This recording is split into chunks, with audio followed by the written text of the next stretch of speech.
Hi everyone, it's Van. Hope you're all doing okay and keeping well. I have tried doing this 3 times now, so hopefully, fingers crossed, this video will work properly this time. In advance, I apologise if you hear any background noise. We have got all the windows and doors open today. The heat wave continues here in the UK.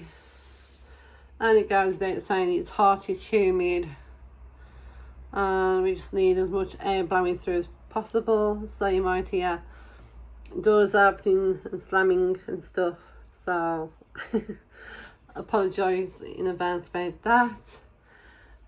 In today's book haul, I've got some monster romance and some fantasy and stuff. I know in my previous video, I think it was, in regards to films and TV programs that I watch, I don't watch like fluffy, like Hallmark style romance films and programs and stuff. Not that I'm knocking anybody or anything like that, if you watch it, it's just not for me. But I do enjoy, and my guilty pleasure is, when the mood texts me, is to read monster romance, monster smut, monster spice, whichever way you wanna say it, and stuff. And so I'm just gonna, hopefully this will work this time. So yeah, I've got some monster romance books. I have read monster romance obviously in the past, like Ice Planet Barbarians. I've read some of those books, and Dragon Shifter romances and things like that.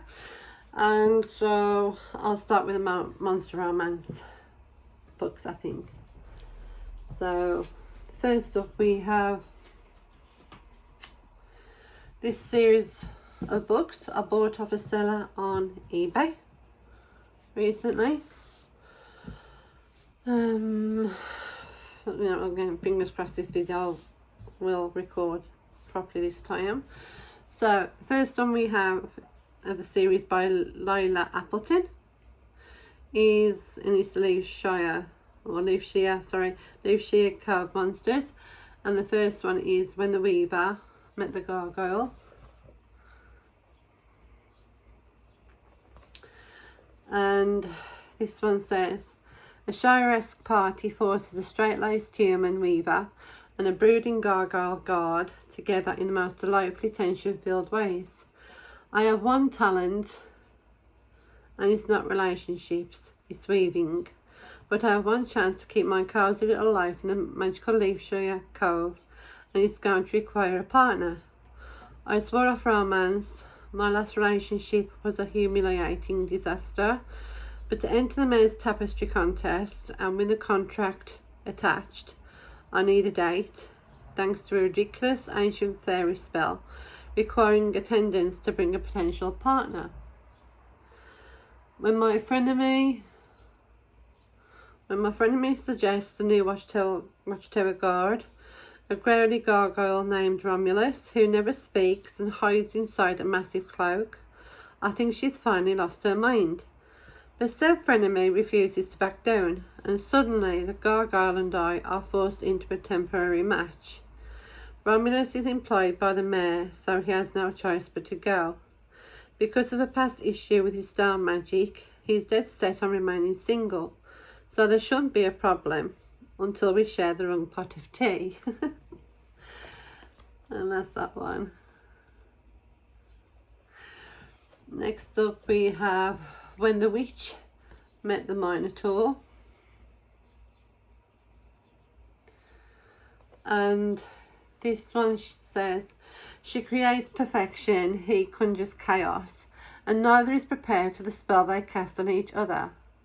I am respected in Leafshire Cove because I perform magic exactly the way it should be performed, with a witch's intuition.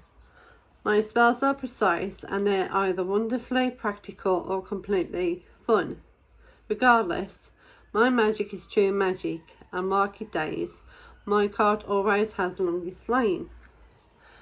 That is until he arrives, an arrogant, foolish minotaur with a ridiculously posh accent, sets up shop right beside me, and even though his magic is only a mishmash of tacky illusions and over-the-top displays, townsfolk flock to him, infuriating. When one of his stupid illusions triggers a magical mishap, I have to step in to keep the whole town from going down. Sorry, and just when I think he's my biggest issue and I might have to murder the fool, we discover something far, far more dangerous hiding beneath the streets of Lucia Cove. And that's that one. That sounds quite fun. They both sound quite fun. Can I just, sorry.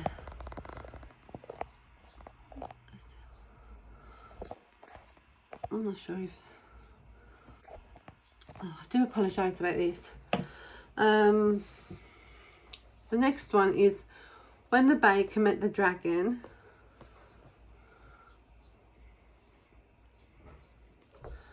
And this one says, she bakes warmth and comfort.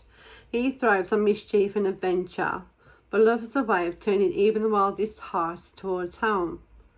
I love my quiet life in Lucia Cove. Early mornings, the scent of cinnamon and honey, the simple joy of kneading dough while the village slowly wakes.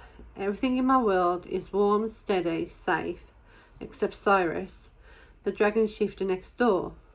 With his roguish grin and endless charm, Cyrus runs a rowdy pub, flirts shamelessly with almost everyone, and lives for adventure.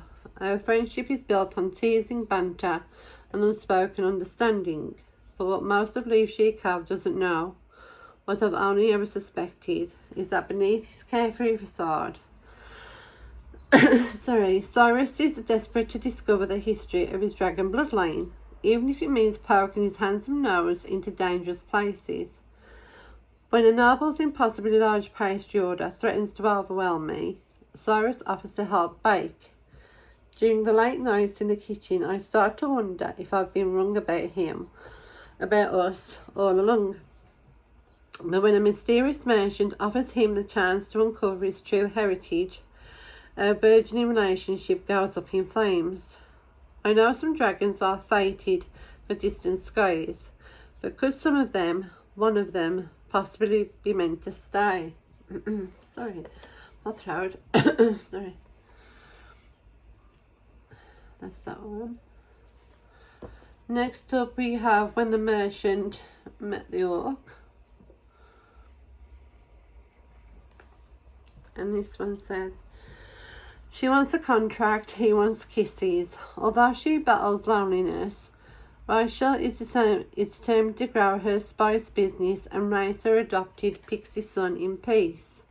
Love is off the table. Her tumultuous childhood taught her that marriage isn't for her. So when the town herald announces that a prominent trader is seeking a wife who can treat marriage like a business deal, Rachel knows this is the opportunity she's been waiting for. Halvard the orc has only ever had eyes for Rachel. When he hears she needs a guard for a journey to the port town, he volunteers without hesitation. His plan? Keep her safe and finally win her heart. But Rachel's walls are higher than he'd expected, and as danger brews along the road and attraction simmers between them, Halvard starts to realise this mission might require more than brute strength. She's all plans and practicality, he's passion and persistence. It'll take more than muscle and charm to break through her walls. But Halvard has never backed down from a challenge, especially not one that smells like cinnamon and a potential forever mate. Oh, that's that one. Again, sounds like another sweet little read. What's that? And the last of the series I got is When the Innkeeper Met the Vampire.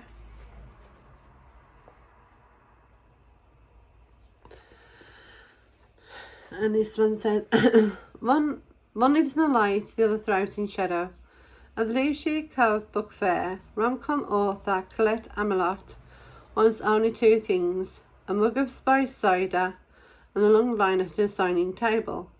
She definitely does not want to accidentally kiss a reclusive thriller writer, especially not in front of half the kingdom. But when a wobbling tower of ice cookies, one startled vampire, and an ill-timed trip collide, the resulting kiss becomes instant legend.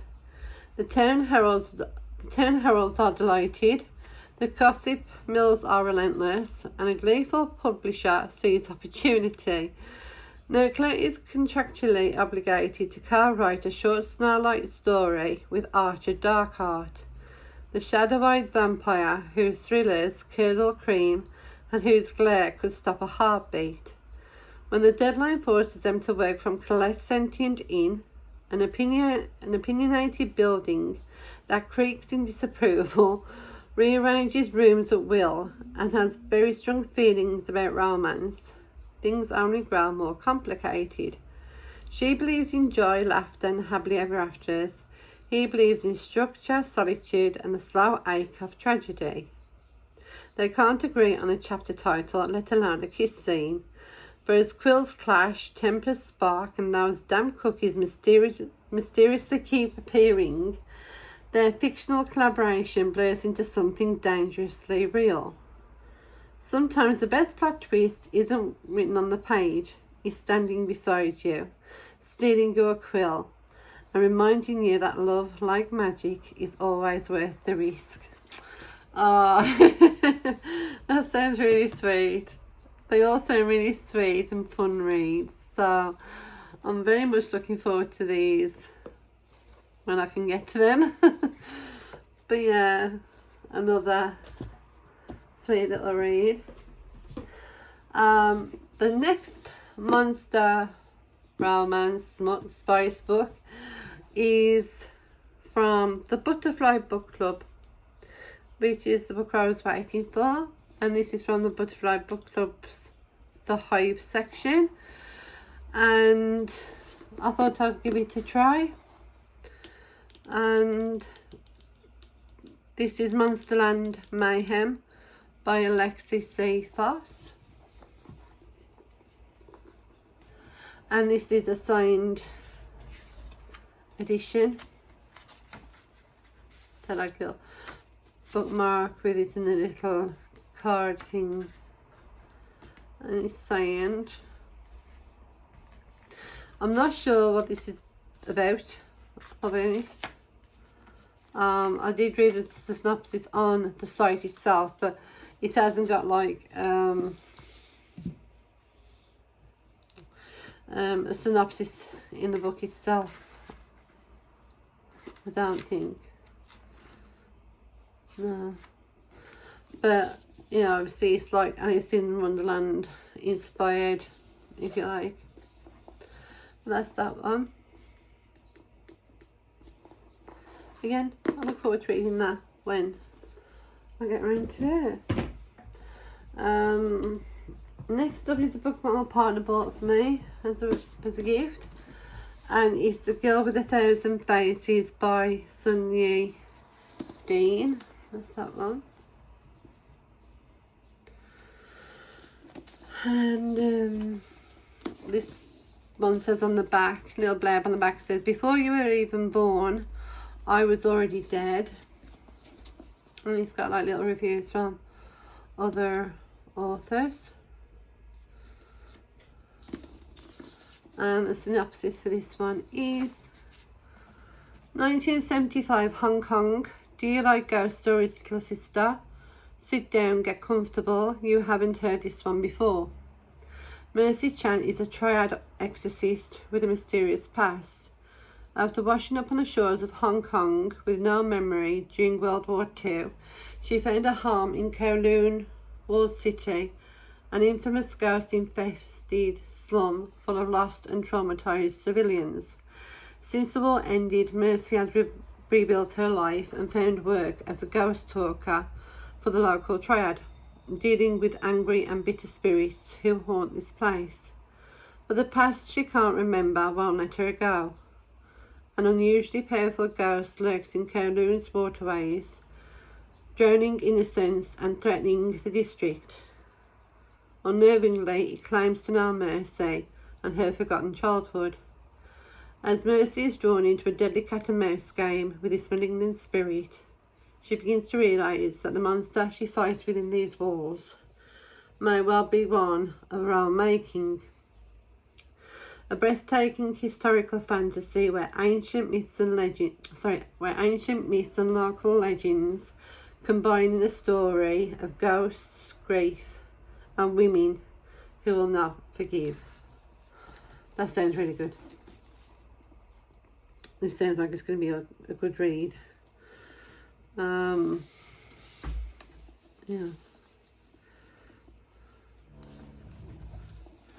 What's that one?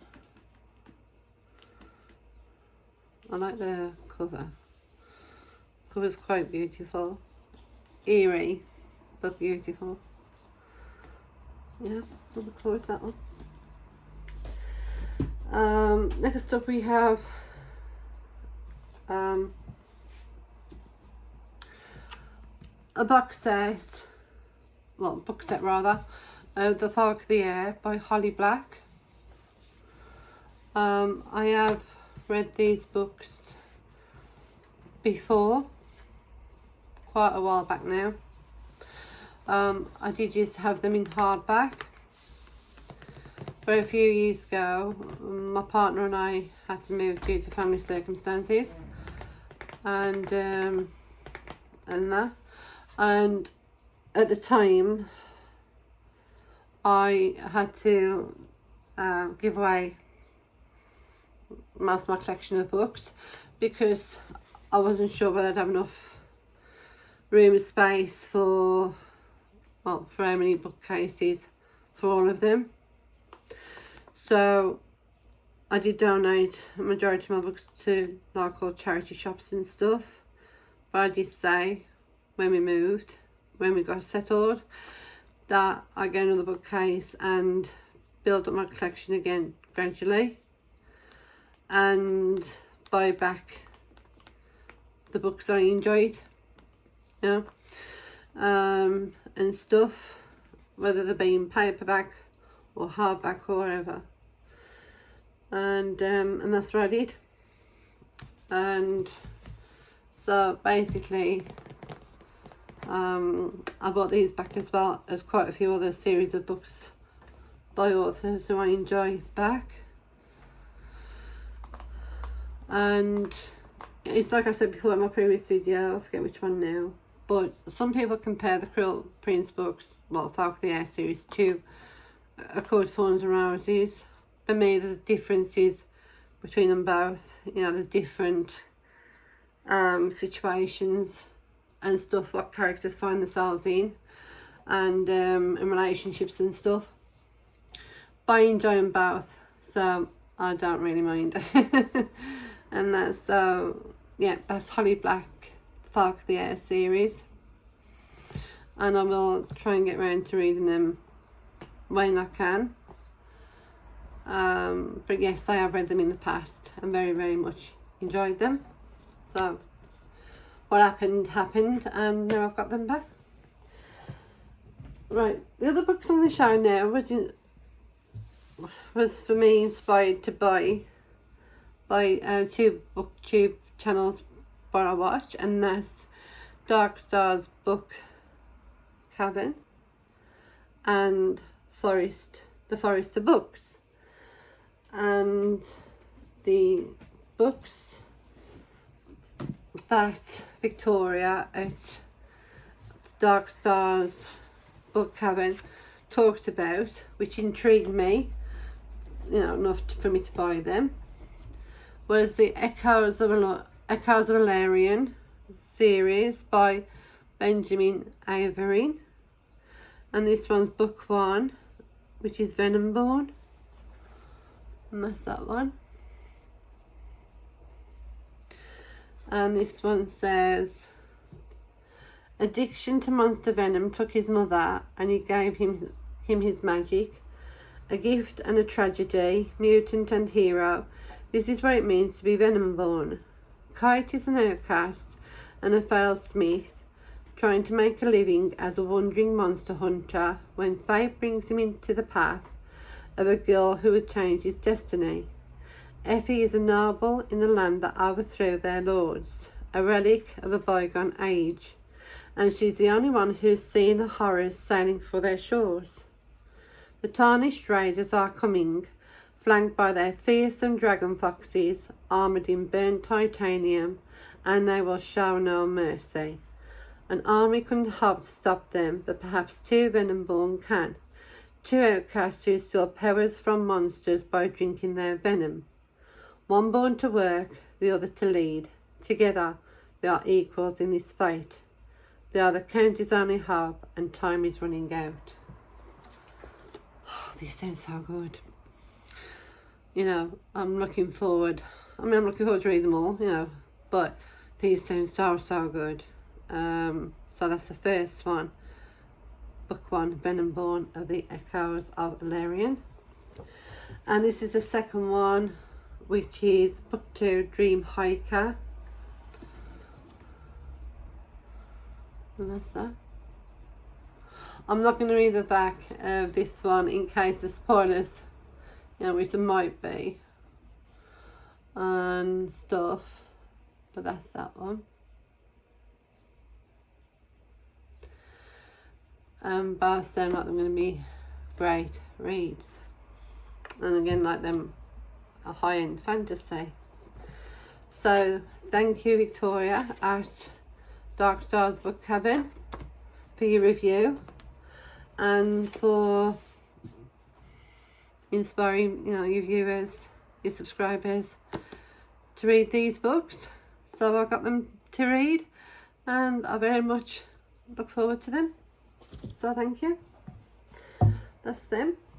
And last but not least, we have the Silo Trilogy by Hugh Howey. Now, I'd heard these books from, and over here, it just dropped off earlier on when I was trying to record before. These was mentioned by the Forest of Books, another great booktube channel that I enjoy to watch. And she recently read the Silo Trilogy, and I think I had these off Amazon. I think these was £10 for the book set off Amazon, which I thought was really good. You know, great price for them. And them dystopian, I presume them thrillers, I'm not sure, but like dystopian books anyway. I'm not going to open it to read what the other two are about, which is Shift and Dust. But the first one says, in a ruined and hostile landscape, in the future where few have been unlucky enough to survive, a community exists in a giant underground silo. Inside, men and women live an enclosed life full of rules and regulations, but some people choose not to conform. These are the people who dare to hope and dream. These are the dangerous ones. Jules is one of these people. She may well be the last. Oh. Yeah, this again sounds like another good series of books. I very much enjoyed watching Forest of Books' review about them, and again, thank you, Forest of Books, for inspiring, you know, subscribers like myself to go out buy these books to try. So thank you again, Victoria at Darkstar's Book Cavern, and I'm sorry I don't know the lady's name from the Forest of Books, but her channel as well. I do enjoy watching their channels.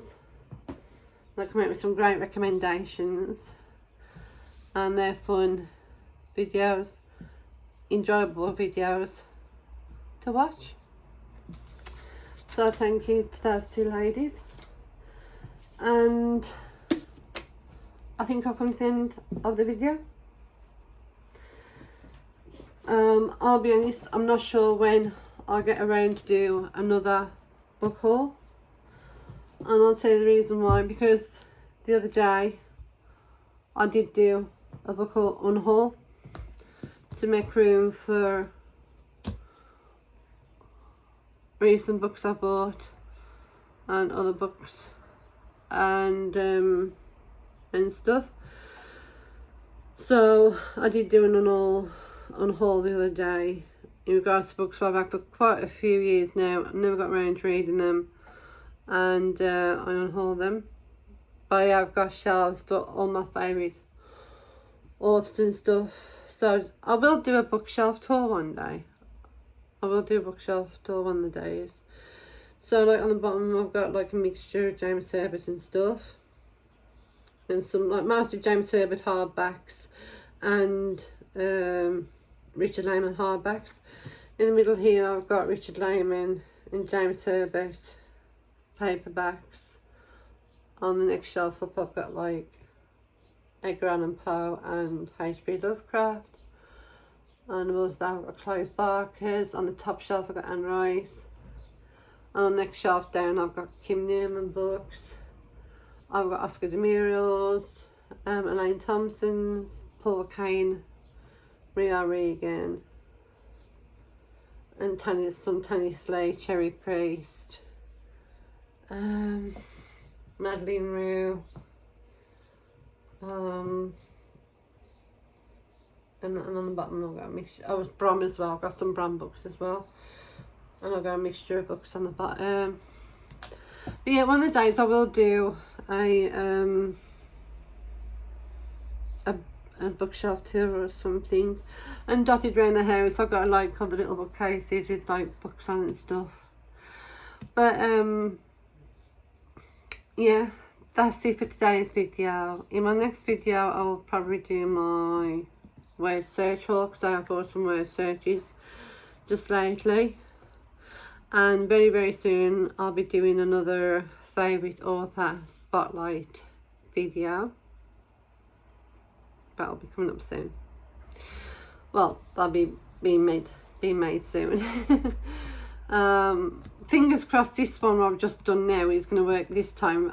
You know, after, but this is my third attempt now I think to try and record properly, and fingers crossed that, you know, fair works the charm sort of thing. And that's it. Again, that's it for today. So, as always, thank you for watching. Take care. Stay safe. Look after yourselves. Enjoy the sunshine. And keep hydrated. Keep cool. Happy reading. And I will see you again in my next video. Bye for now. Bye bye.